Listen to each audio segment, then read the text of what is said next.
Bueno, buenos días. El teórico de hoy es acerca de anticoncepción. En primer lugar, con esta diapositiva les quiero mostrar lo que queríamos para el 2020, o sea, para este año, que todos los gobiernos pudieran lograr estos 10 puntos. Acá no sé si se ve bien, pero en el punto 7 justamente está el reducir a la mitad las necesidades no satisfechas de anticonceptivos. O sea que la anticoncepción no es un tema individual, sino que es un problema real de salud pública a nivel mundial. Y en nuestro país, en el consenso de Montevideo hacia la Conferencia del Cairo del 2014, se incluyó como un punto entre los derechos sexuales y reproductivos el garantizar justamente el acceso efectivo a una amplia gama de anticonceptivos modernos con pertinencia cultural, incluyendo también dentro de la canasta básica de los anticonceptivos que todos los proveedores de salud deben ofrecer a sus usuarios, la anticoncepción oral de emergencia. Bueno, esta es una de las tantas definiciones que podemos encontrar de la anticoncepción, ¿no? Como aquellos métodos, los métodos anticonceptivos definidos como aquellos métodos que impiden o reducen significativamente las posibilidades de una fecundación en mujeres fértiles que mantienen relaciones sexuales de carácter heterosexual. Esta, como ustedes ven ahí, es una definición muy clásica, pero bueno, en principio como ustedes ya saben, biológicamente para que exista la fecundación debe existir la unión del óvulo con el espermatozoide. Esta diapositiva es para mostrarles un poco de historia acerca de cuándo surge la necesidad de anticoncepción. Esto no es un concepto moderno, no es algo de nuestros tiempos, sino que allí tenemos diferentes referencias de la preocupación por la anticoncepción, incluso, como pueden ver ahí, en el 1850 a.C., en el libro de Aristóteles, incluso en la Biblia y en la tradición musulmana ya se hace referencia a el uso de diferentes métodos para evitar la fecundación. Y esto es un poco algunas preguntas, algunos mitos, algunos conceptos populares que se manejan y que vamos a tratar en la presentación de hoy de ver qué tan ciertos son. Y ahí ustedes tienen varias preguntas, por ejemplo, y específicamente hablamos del DIU o dispositivo intrauterino, porque es uno de los métodos que se asocia con mayores preconceptos o con mayores mitos. Y fíjense estas preguntas a ver si les suenan conocidas. DIU, no, conozco pila de gente que se embarazó con el DIU y poco más que ellas le salió el niño pegado en la frente. Esto seguramente lo hayan escuchado. ¿No estás menstruando? Ah, bueno, anótese para el mes que viene para ponerte el DIU. No te puedo poner el DIU si tú no estás menstruando. Eso es otro mito, vamos a ver. Pastillas anticonceptivas con esas varices, me parece que no las puedes usar. Otro mito, las pastillas anticonceptivas son el método más seguro sin duda. Otra de las cosas, sí, te podemos colocar el DIU, pero antes de eso tenés que tener el papá Nicolau al día. Vamos a ver si realmente esto es así en las siguientes diapositivas. Y para ello, ustedes tienen que basarse en las guías en salud sexual y reproductiva, que son del Ministerio de Salud Pública de nuestro país, y como ven ahí, son del año 2013.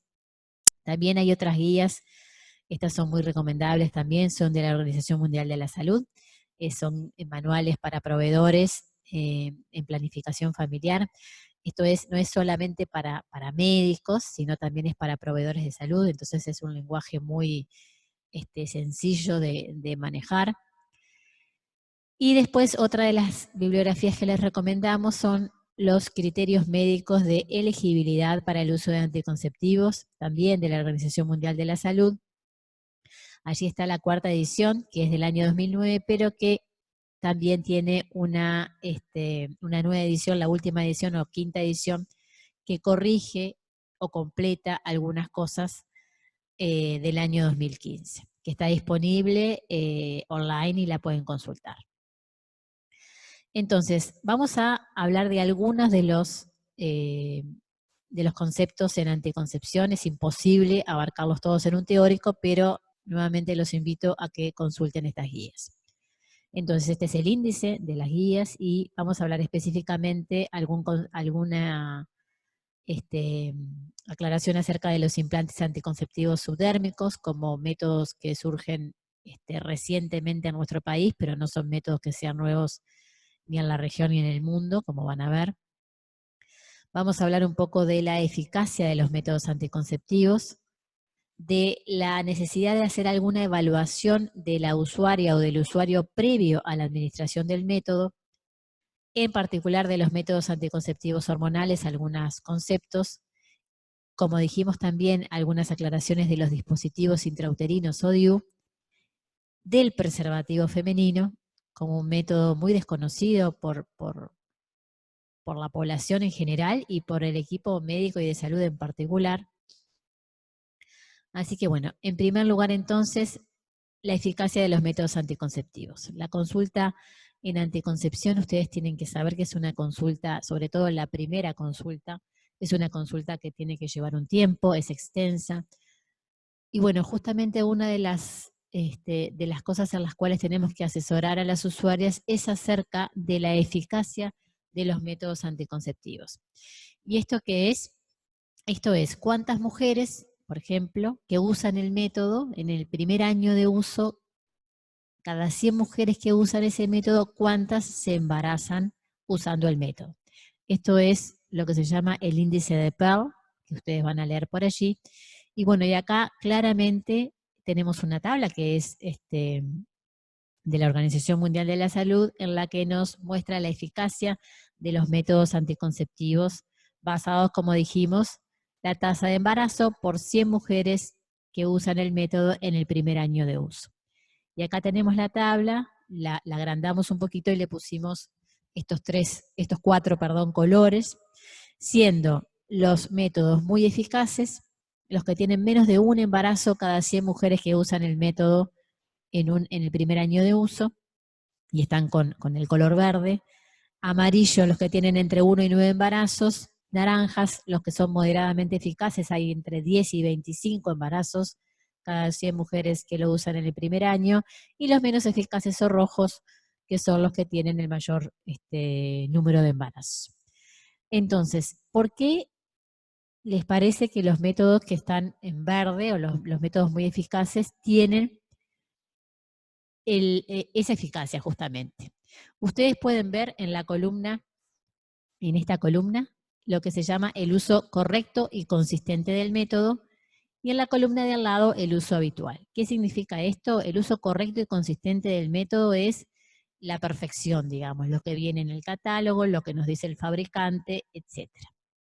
¿Qué es el uso habitual? El uso habitual es, como siempre digo, la vida misma, es decir, lo que sucede realmente, no es lo que viene en el prospecto, sino lo que sucede realmente. Entonces, fíjense, por ejemplo, en uno de los métodos anticonceptivos más usados, como la píldora combinada. ¿Qué es lo que dice el fabricante? ¿Qué es lo que dice el prospecto? Que tiene un 0.3% de tasa de embarazos, o sea que menos de una mujer cada 100 que la usa en un año se embarazan. Esto es lo teórico, lo que viene en el prospecto. ¿Qué sucede en la vida misma? O sea, en el uso habitual y correcto, que 8 de cada 10 mujeres que usan el método, de cada 100 mujeres, perdón, que usan el método se embarazan. Y esto es así. Y no es porque la mujer no quiere usar el método anticonceptivo o se descuide o se olvida, sino porque es lo que sucede en la vida misma. Entonces, usted se puede desprender de aquí que los métodos cuyo uso correcto y consistente coincide con el uso habitual son los más eficaces. Y fíjense cuáles son ellos. Ellos son los implantes, los DIU, tanto el DIU con levonorgestrel como el DIU con cobre, como vamos a ver, y los métodos definitivos que son la ligadura o esterilización femenina o ligadura tubaria en la mujer y la vasectomía en el hombre. ¿Y esto por qué sucede? Porque no depende de nada, de ninguna conducta repetitiva. Por ejemplo, los implantes, el DIU está colocado, está puesto.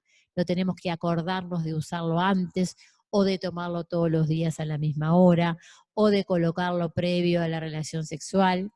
Entonces, y bueno, y los definitivos sin duda como se imaginarán, son también de los más efectivos. Entonces, el uso correcto y consistente y el uso habitual del método coincide.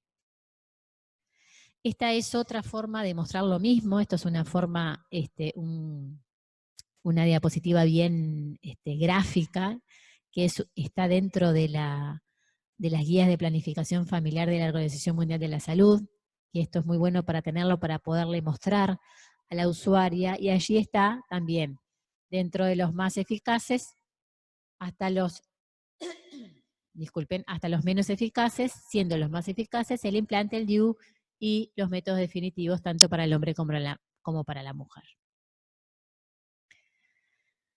Bueno, ahora pasamos entonces un poco a la evaluación del usuario previo a la administración del método anticonceptivo. Entonces vamos a ver si realmente hay o qué es lo que es realmente fundamental que nosotros tenemos que exigir a la usuaria o al usuario que tengan antes de iniciar el método. Y acá esto también está en la guía de salud sexual y reproductiva de nuestro país. Tenemos la evaluación del usuario y la necesidad de exámenes o paraclínicas previo a la administración del método. Y se divide esto en 3 categorías. La categoría A, que son aquellos exámenes esenciales y mandatorios en todas las circunstancias, o sea, esa mujer o ese hombre no pueden utilizar el método si no cuentan con esto. La categoría B o clase B, que son aquellos que contribuyen sí sustancialmente al uso seguro y efectivo del método, pero que hay que siempre comparar el riesgo de no realizar un examen con el beneficio de suministrar un método anticonceptivo. Y finalmente la clase C, que son aquellos que no contribuyen sustancialmente al uso seguro y efectivo del anticonceptivo. Lo cual no quiere decir que estos exámenes, que ahora vamos a ver, no tengan que ser solicitados en esa usuaria o en ese usuario, porque son, por ejemplo, controles en salud muy importantes, pero lo que no podemos hacer es exigirlos para poder administrar o colocar un método. Entonces, fíjense, esto también es sacado de las guías en salud sexual y reproductiva. ¿Se acuerdan lo que dijimos, la categoría C, aquellos que no son fundamentales? Bueno, fíjense. Y acá casi todos son categoría C. Y vamos a ver algunos ejemplos. ¿Sí? Por ejemplo, esa usuaria que va a utilizar un método, ¿tiene que tener el papá Nicolau para empezar los métodos anticonceptivos, las pastillas anticonceptivas combinadas? Categoría C, no. ¿Quiere decir que no se tenga que hacer el papá Nicolau? Por supuesto que no quiere decir eso. Si está dentro de la franja etaria que corresponde a hacerse los controles con papá Nicolau, tiene que hacérselo. Pero nosotros no podemos no administrarle o no recetarle el método porque no tenga el papá Nicolau vigente.